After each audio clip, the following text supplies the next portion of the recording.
Hey guys, what's going on? Welcome back to another video.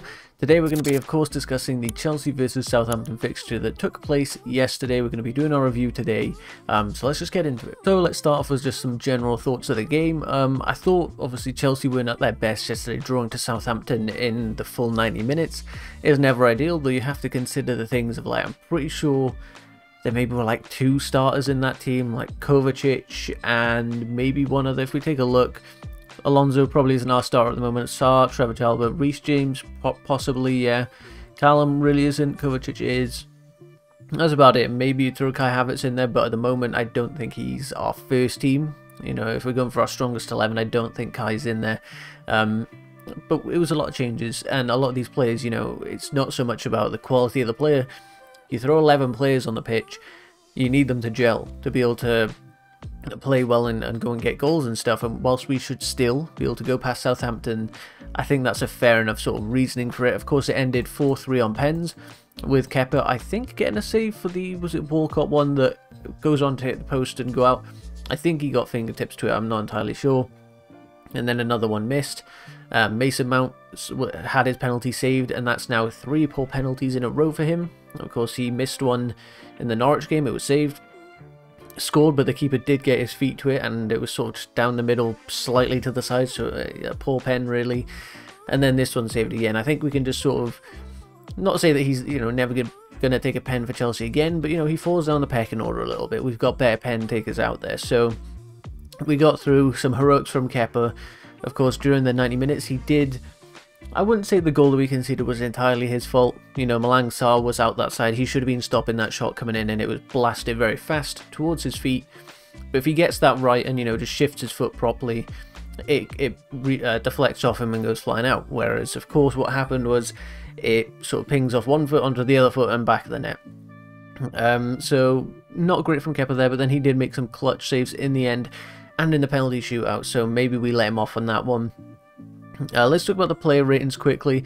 As you can see over here by my face cam, 9.8 rating for Fraser Forster.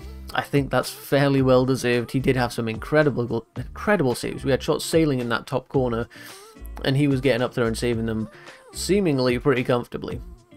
So fair play to him, he had a pretty good game. Kept with the 7.7, I think that's pretty fair. Reece James 7.3, playing at centre-back. Again, Reece showing a bit of versatility, he can play that centre-back role and did it well.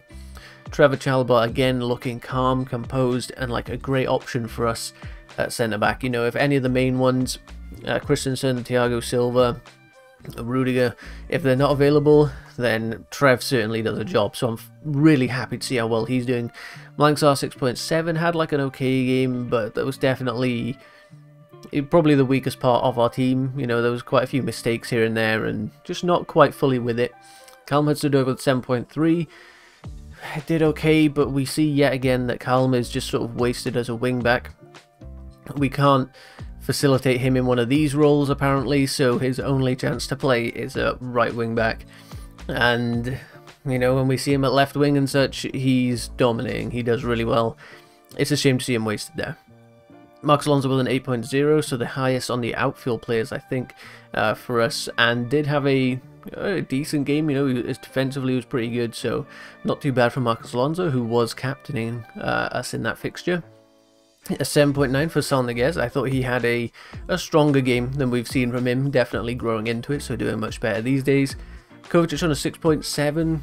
I think there was just elements of him trying to, you know, being one of the senior players on the pitch, one of the ones that is in our starting 11. I think he was trying maybe a little bit too much at times and did lose the ball here and there.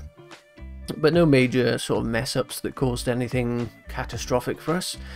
Ross Barkley on a 7.1. I saw a few greedy moments from him. Now I know that sometimes you want a bit of greedy sort of traits in your striker or someone like that. Someone who's capable of scoring goals. But Ross just seems to have it at the wrong times. You know, it's not when he's in front of goal and he's certain he can score.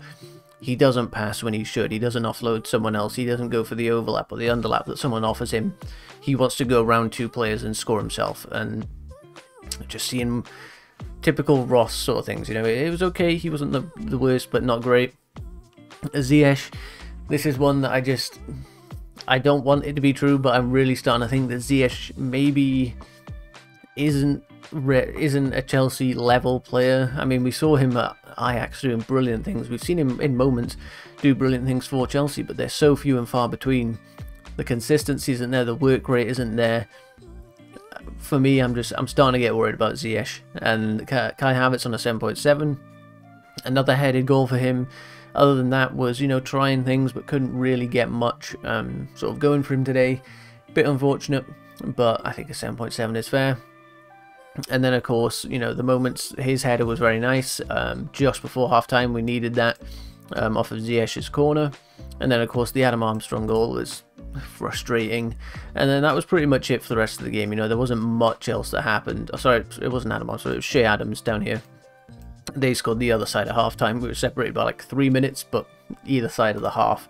Yeah, and then the pens, of course, were a bit nail-biting. Like, at first I was going into this like, well, even if we lose it, it's the Carabao Cup. Like, I'm not that bothered if we get knocked out.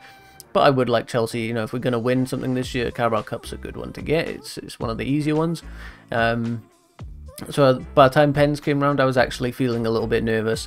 And my main issue was, if we lost this, what does that mean for morale and things like that? You know, our players now, are their heads dropping? Are they starting to question whether they're good enough to go on and retain the Champions League, win the Premier League and all that? So that was my main concern, but of course we got through to the next round. There was a few other fixtures on today. I think Arsenal got past, was it Leeds maybe, and then there was QPR playing.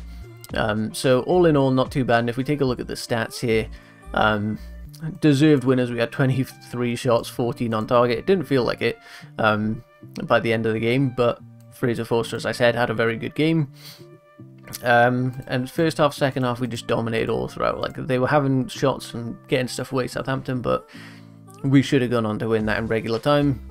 But looking ahead now, what do we have ahead of us? We've got Newcastle in the Premier League, and then we've got Malmo again in the Champions League. So has to be 2 wins moving on from that. We've got a few days break. I'm pretty sure the players are on a rest day today, and then 2 days of training leading up to Newcastle. So it's just got to be dubs again, keep this streak going. You know, we've had a few good wins minus those Juventus and Man City games. Need to get that momentum going and stay top of the Premier League table, because I feel like the second we start to drop down, maybe, you know, we lose a game, Liverpool go above us, or we lose again, Man City go above us, that title charge is looking difficult. So if we can just keep the pace, stay on top, keep winning our games, we've got a pretty easy fixture list at the moment. So I really do think that's got to be the priority. Just get the wins, none of these dropping points to teams that we shouldn't have. No 5-0 losses to teams like West Brom.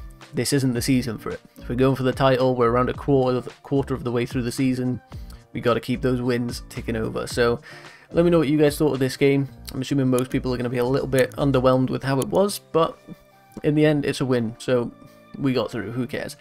Thanks for watching, guys. I'll see you guys on the next one. Like, subscribe, all that good stuff. I'll see you in the next one. Goodbye.